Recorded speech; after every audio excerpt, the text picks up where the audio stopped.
Aşık işimin şeşlerine gümüş konsa da gözlerime singen sönmez yaşlık desin yaş yangırlardan olsa da gözlerime singen sönmez yaşlık desin yaş yangırlardan olsa da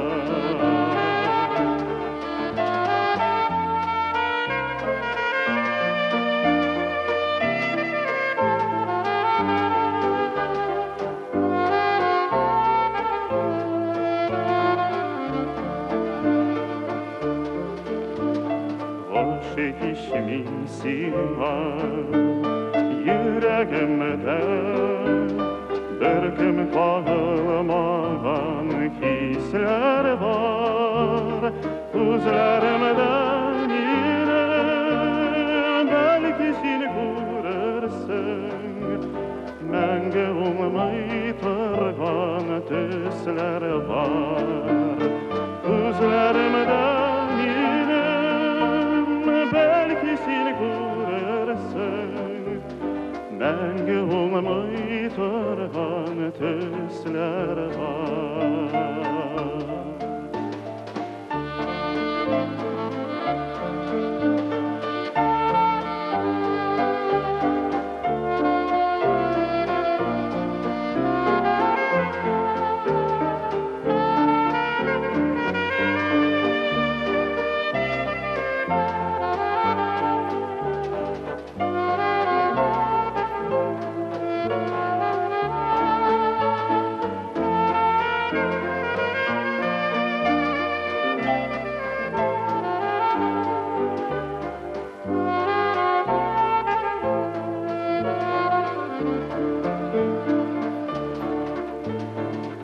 aşık işimsin var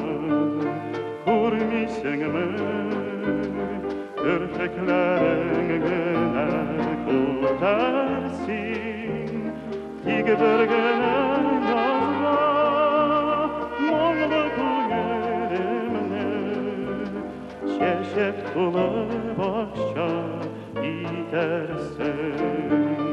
bir güne yazma